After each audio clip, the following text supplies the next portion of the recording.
Olá, bem-vindo a Andando com Gigantes, Vidas que Inspiram, um programa em que nós pensamos um pouco sobre os grandes homens e mulheres de Deus do passado, cujas vidas nos servem de inspiração e motivação para a nossa caminhada cristã. Nós vamos conversar hoje um bocadinho sobre William Carey. Ele é chamado, apelidado, o pai das missões modernas, ou o homem que no fundo serviu de marco para o início do projeto de missões na realidade em que nós conhecemos missões hoje em dia. Carey nasceu em 1761 em Northampton, na Inglaterra, e o seu pai era um tecelão. Ele nasceu numa família com muitos filhos, uma família bastante pobre, e os seus primeiros anos de vida foram com muitas dificuldades. Carey foi uma criança bastante doente e que desde muito cedo mostrou uma aptidão muito grande pela terra e pelas plantas. Ele queria muito ser jardineiro, mas os médicos disseram que ele não tinha saúde para isso por causa das muitas alergias. Então, com 16 anos de idade, o pai o colocou como aprendiz de sapateiro e ele dedicou-se a esta atividade até aos 28 anos de idade. Ele converteu-se com 18 anos numa igreja batista, daquelas chamadas batistas radicais na altura, porque eles eram bastante conservadores, muito fundamentalistas em relação à sua percepção da palavra. E desde muito cedo ele mostrou um grande gosto, uma grande aptidão pelo estudo da palavra do Senhor. Com 20 anos ele casou-se com Dorothy, que era a cunhada do seu empregador. O casamento não foi muito feliz. Era uma mulher que não conseguia acompanhar Carey no que dizia respeito à sua capacidade intelectual e tinha muitos problemas psicológicos. Mas, no entretanto, foi sua esposa, eles tiveram vários filhos e logo, pouco depois deste casamento, Carey se viu numa situação bastante difícil. Nos primeiros anos de vida como casado, ele tinha que sustentar a esposa, os filhos que, no entretanto, ia nascendo, e a viúva do seu empregador e os seus 4 filhos. Mas, apesar disso, ele dedicou-se ao estudo da palavra e começou a ser pregador leigo e depois pastor. E em 1785 nós já o encontramos a pastorear uma igreja em Leicester. Apesar da pobreza e da limitação da vida e de muito trabalho que era preciso fazer para sustentar a casa, nós o vemos como um homem de estudo das línguas e estudo da realidade do mundo. Ele amava, na altura, o livro, por exemplo, sobre as viagens do Capitão Cook, que falavam sobre a realidade do mundo cada vez maior, numa época em que a navegação estava finalmente a descobrir o nosso planeta. E foi com esta visão do mundo e da necessidade dos povos que não conhecem o Evangelho, ou não conheciam o Evangelho, que numa reunião de lideranças batistas, ele fez a proposta de se poder alcançar os pagãos em lugares distantes do mundo. Um dos maiores líderes batistas daquela época, um ancião, na altura levantou-se e com uma visão hipercalvinista simplesmente lhe disse: jovem, o dia que Deus quiser alcançar os pagãos não precisa nem de si nem de mim. Sente-se. Mas Carey não desanimou. E em 1792 ele publicou um livro com 87 páginas intitulado Uma Inquirição sobre a Responsabilidade dos Cristãos em Usarem Meios para a Conversão dos Pagãos. Um livro que marca o início das missões modernas. A Carey dá as bases sociais, psicológicas, bíblicas e racionais para o alcance ou a necessidade de alcançar os povos pagãos. E no fim ele faz uma proposta da organização de uma sociedade, de uma instituição que pudesse agrupar as igrejas e enviar missionários para os países mais distantes. Houve um grupo de pastores da Associação Batista de Southampton que aceitou esta ideia e então o desafio resultou na fundação da British Missionary Society, a primeira organização missionária do seu tipo, que acabou por ser a inspiração para muitas outras organizações missionárias, não somente na Inglaterra, mas nos Estados Unidos. No ano seguinte, Carey partiu então como missionário para a Índia, levando a sua esposa, 3 filhos pequenos, e a esposa estava grávida, numa viagem que demorou cerca de 5 meses para eles poderem chegar à Índia. Não era um bom momento para ser missionário na Índia. Nesta altura a Índia era dominada pela Inglaterra, mas quem realmente mandava no terreno era a Companhia das Índias Orientais. Não queria absolutamente a presença de missionários, porque entendia que os missionários iam ajudar as populações a se desenvolver e eles não queriam que as populações pensassem. Estamos a lembrar que cerca de 20 anos da independência dos Estados Unidos, o Grã-Bretanha, o Reino Unido, não queria perder mais uma colónia importante como era a Índia. Os primeiros anos de Carey no país foram de muito desânimo, seriam suficientes para qualquer missionário voltar atrás. Ele não conseguia fazer o trabalho de evangelização como queria, o sustento era extremamente difícil e ele teve que se empregar como capataz de uma plantação de anil, vivendo em condições extremamente difíceis, praticamente num pântano. em que a situação dos seus filhos e a saúde mental da sua esposa foi se deteriorando. Em 1800, já cansado de tudo isto que estava a acontecer, ele vai se mudar. E isto realmente vai fazer diferença na vida dele. Ele vai morar em Serampore. Serampore era um pequeno enclave de dominação dinamarquesa no meio da Índia. E ali ele teve a proteção das autoridades que não tinha do lado inglês, apesar de ele ser inglês, e deixou de ter a perseguição que havia do lado da Companhia das Índias Orientais. A partir daí ele vive o seu ministério, 34 anos de ministério, em Serampore, onde ele vai desenvolver verdadeiramente o seu trabalho. Nestes anos, no entretanto, de dificuldade, ele não passou o tempo à toa.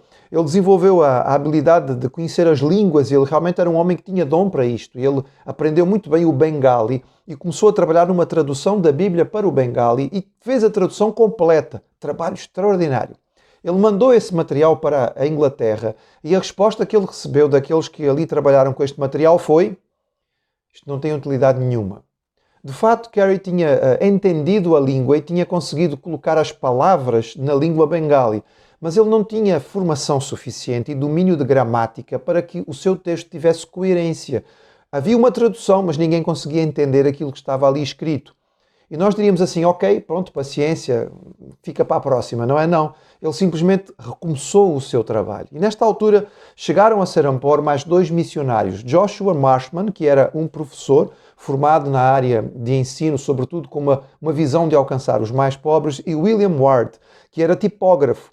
E estes 3 homens vão formar o famoso trio de Serampore, um dos grupos que nós podemos dizer em toda a história de missões, uma das equipes missionárias mais extraordinárias e bem-sucedidas que nós encontramos. Estes 3 homens realmente se adaptaram, trabalharam bem juntos, de uma forma muito humilde e capacitada. A igreja em Serampore foi fundada e é interessante que quando foi eleito um pastor, não foi Carey, foi eleito William Ward, porque entenderam entre eles claramente que Ward era o melhor pregador.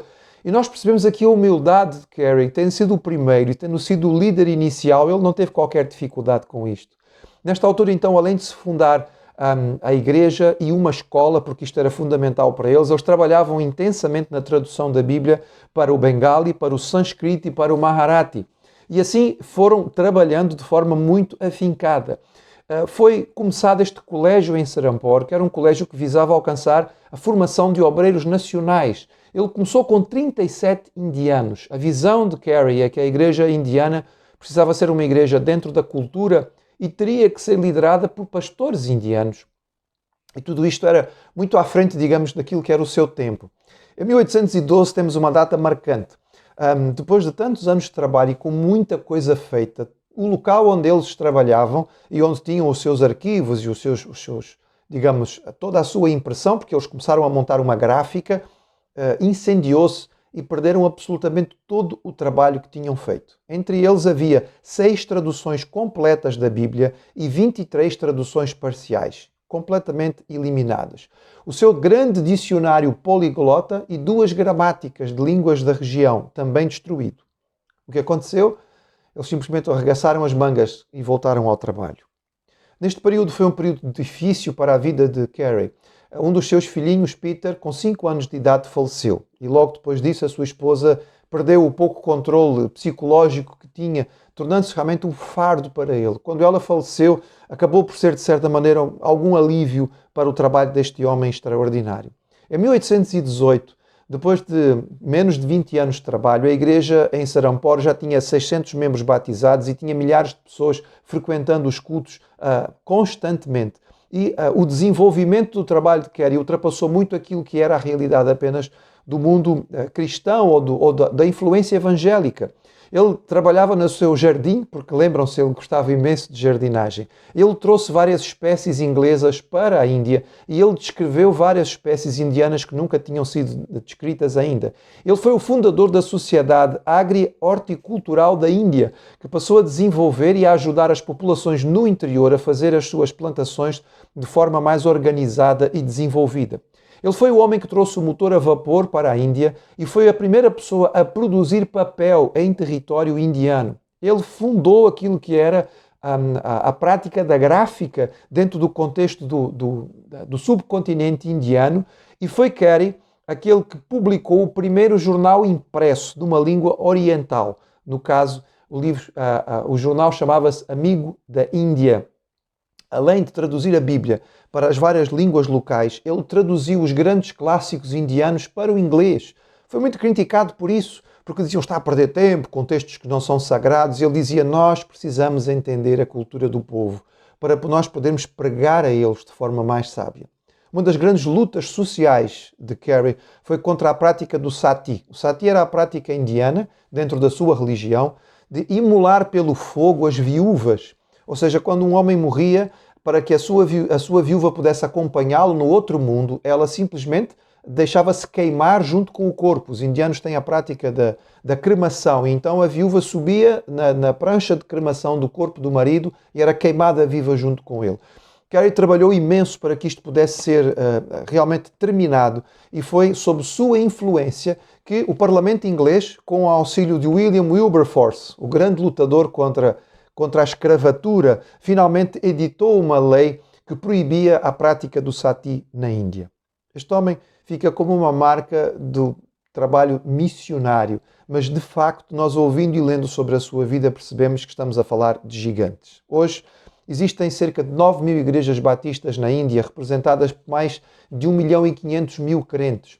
Os estados indianos, onde o Evangelho é forte e a Igreja de Cristo está implantada de forma significativa, têm um índice de desenvolvimento humano muito maior do que o resto da Índia. E isso é fácil de nós percebermos lendo os dados a respeito da Índia. Com Carey nós aprendemos uma lição de ousadia, de coragem que vai além da capacidade humana simples, de trabalho esforçado diante de todas as dificuldades e de resiliência, perseverança, mesmo no meio das questões mais difíceis que tinham a ver com família, com saúde, com sobrevivência. Realmente, andando com gigantes, vidas que nos inspiram.